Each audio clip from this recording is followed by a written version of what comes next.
We knew 3 years in advance to the day that the COVID pandemic was going to impact our ability to meet in person, and everyone would be forced into their houses, working from home, all this kind of crap.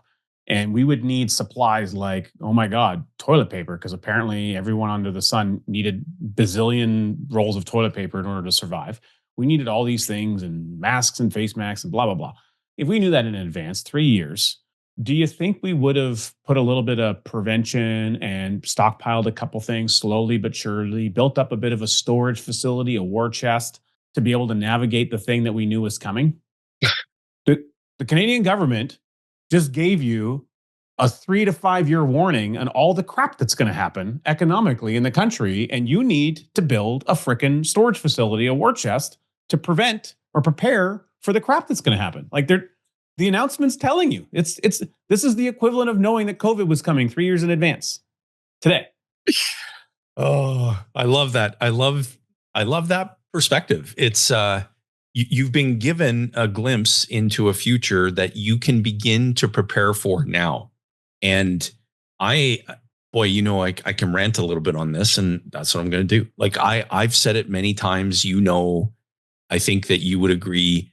Like, I don't mind paying taxes. Like I really don't. When the roads are nice and the hospitals are taking great care of people, and policing and fire services and infrastructure, someone's got to pay for all that. That's just the truth.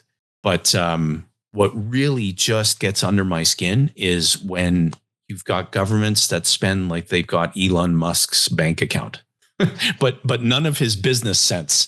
$486 billion, no budget, no plan, no spreadsheet, not even what you and I would call napkin math. Just trust us. We'll figure it out. Who else has said that? You want to know? Every other guy who's pitched a crypto idea from his mom's basement. That's the truth. And we address some of the issues like capital gains reform. That irked me a lot because the government basically flirted with taxing investments like their criminal activity. Like, if you bought a rental property in 1998 for $60,000 and it's worth $2 million now, you're the bad guy. Apparently. Yeah. Total jerk. I can't believe you did that to help put something together for your own retirement because a company wasn't going to take care of you anymore.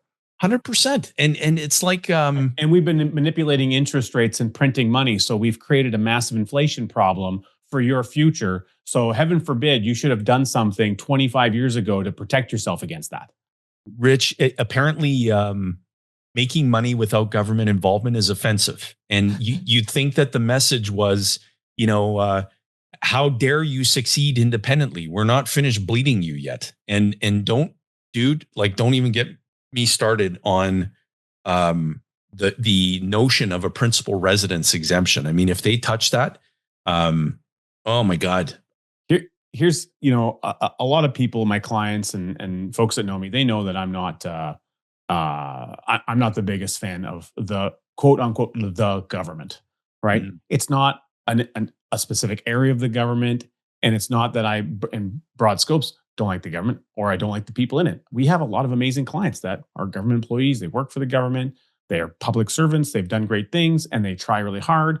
And I get that. Everyone needs work and they need a job and it's all fine. However, here's where I do have a problem because I've had exposure to blatant waste I've seen with my own eyes. And I know that it happens if I can see it in little increments. Where is it happening in the large scale we can't see? Well, Elon's proved that with Doge down in the United States and how much money they found on wasted things. And I'll just give you a couple of examples. So I'll give you a recent one, and then I'll take you back a little bit before you and I met, Jayson, to give you some examples. So first off, there's a lady I've been introduced to here that through a mutual friend locally in the Chilliwack area, connected to some external friends, not somebody I know a great deal, but I've met them, has a government job. Great for her. That's fantastic. And I found out, essentially during COVID, her job was working from home, and she maintained working from home, which is fine. But she spent the bulk of that time in her bed watching television and Netflix And all she did was review emails and clear out email inboxes, not even responding to the emails, not doing it for someone specific. She was just clearing out old emails. That was 100% of her job. And she makes over $100,000 a year doing that. Like, doesn't seem to compute very well. And her biggest concern was that they were going to make her go back into an office. That was the biggest concern of her life. Hey, whatever works for you. I'm great that you were making 100,000. Not sure if that was warranted or not, but that's effectively the result. Now, let's rewind the tape a little bit and we'll go back to, call it, early 2000s. As an electrician working in the city of Edmonton, I had the privilege of working on a lot of really, really interesting large scale projects in Edmonton, commercial projects on a lot of government buildings. I worked on a lot of schools. I worked on a lot of in a variety of hospitals in the city of Edmonton. I had the unfortunate or fortunate pleasure to help rebuild and the construction of the Edmonton Women's Maximum Security Prison in the west end of the city. And in all of those environments, and there were others, I saw blatant waste across the board.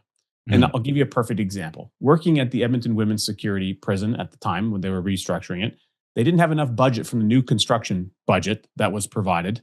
So they had to work from the renovation budget and the new construction. So they tore everything down from the old building, but they left a huge chunk of the slab floor where we would have needed to run a lot of conduit so that it could have been protected should anyone be able to escape.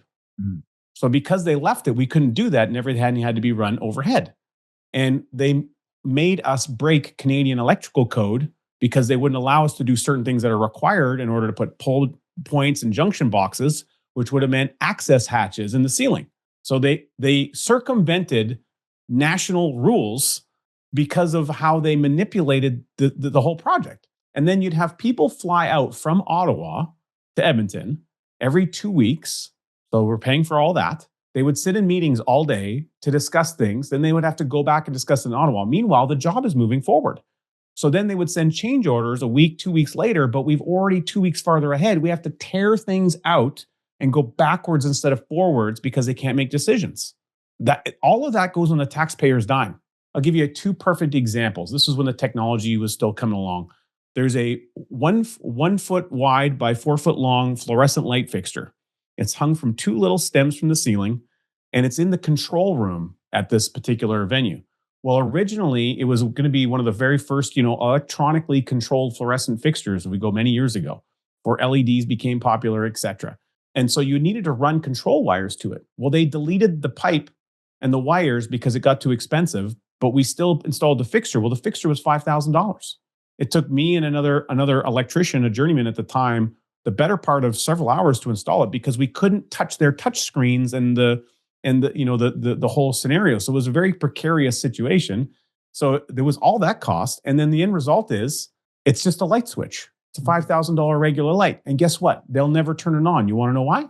Because the glare from the light, the way the screens to manage and looking at all the prisoners are at an angle, the glare makes it so that they can't see what the prisoners are doing. So it'll never be used. And then right outside of that, above it, there's a $50,000 light fixture that is the size of, I don't know, it's probably 30 feet in diameter. And it's all put together in modular components. And it's hung at a weird, odd angle from aircraft cable. It took 3 days to install with 4 people. And you know what? They couldn't even buy that light fixture from a Canadian company to stimulate our own economy. So I have seen exactly how they view the spending of our dollars. And it's been proven to me that they can't be, I say they at the aggregate level, can't be trusted. You might have great individual people that can be trusted, but they're fighting against the machine that just doesn't care to look after and manage and steward the money of the population of a nation in an appropriate manner. Very well said and very, very concerning. And so in this video, just to recap, I guess, so we covered the Canadian government's new fiscal masterpiece, $486 billion in spending, zero budget. We've talked about how this isn't a plan; it's a warning. You heard me share that earlier, because something important to take away: whenever the government can't explain where the money's coming from, we've got a spoiler alert. It's you. It's your income. It's your gains. It's your property. It's your tax qualified plans. And we walk through some of that, in terms of the bait and switch, shrinking carbon rebates, the ticking time bomb that is this plan, this stupid spending plan. And it's just the kind where you kind of close your eyes and you swing a bat and you hope you don't hit the middle class. And yet that's what always happens. And Rich, you and I know, we know full well, like some people hear all this and they're going to say, well, hey, that's just the way things are. Okay.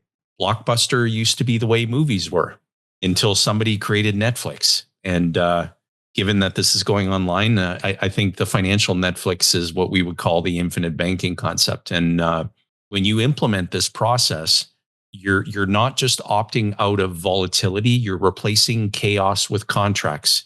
That is so important because you get to be the one that's making new financial decisions, that's making the few financial decisions in your life, your family's life, and within your business that don't depend on stock markets, tax bills, or whether the finance minister got a good night's sleep.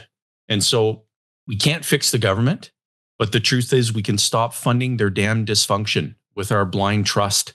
Implement the infinite banking concept, or at minimum, at least investigate it. Understand the advantages of what it means to become your own banker, because hoping for change isn't a strategy. Control is.